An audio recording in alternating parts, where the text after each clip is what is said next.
যুক্তরাজ্যে অনিশ্চিত, শেখ হাসিনাকে আপাতত ভারতেই থাকতে হতে পারে।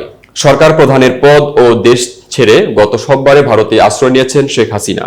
ভারতীয় সংবাদ মাধ্যমের খবর, ভারতে শেখ হাসিনার অবস্থান সাময়িক। তিনি দেশটিতে রাজনৈতিক আশ্রয় চাননি, বরং যুক্তরাজ্যে রাজনৈতিক আশ্রয় চাওয়ার পরিকল্পনা রয়েছে তার। কিন্তু বাংলাদেশ ত্যাগের ৩ দিন পরও শেখ হাসিনার রাজনৈতিক আশ্রয় কিংবা চূড়ান্ত গন্তব্যের বিষয়ে কিছুই জানা যায়নি। এর মধ্যে শুধু ভারত সরকার জানিয়েছে বাংলাদেশের ক্ষমতাচ্যুত প্রধানমন্ত্রীকে দিল্লিতে নিরাপদ আশ্রয়ে রাখা হয়েছে।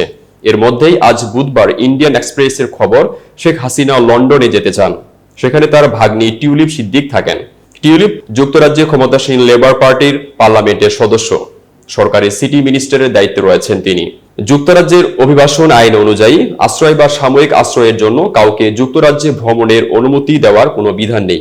এমনকি যুক্তরাজ্যের বাইরে থেকেও কেউ দেশটিতে রাজনৈতিক আশ্রয় চাইতে পারেন না।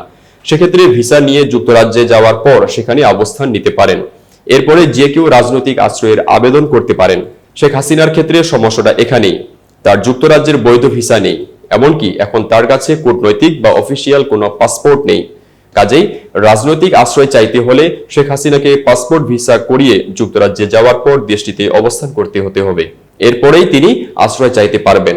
এ পরিস্থিতিতে দিল্লির একটি সূত্রের বরাতে ইন্ডিয়ান এক্সপ্রেস বলছে, যতদিন রাজনৈতিক আশ্রয় সংক্রান্ত জটিলতা না মিটছে ততদিন শেখ হাসিনাকে দিল্লিতে রাখার পরিকল্পনা রয়েছে ভারত সরকারের। সর্বশেষ ২৪ ঘন্টায় দিল্লি, লন্ডন আর হাসিনার মধ্যে আলাপ আলোচনার পর পরিস্থিতি এমনটাই দাঁড়িয়েছে।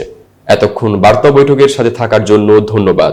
নতুন নতুন তথ্য ও সংবাদ পেতে বার্তা বৈঠকের ইউটিউব চ্যানেল ও ফেসবুক পেজের সাথেই থাকুন।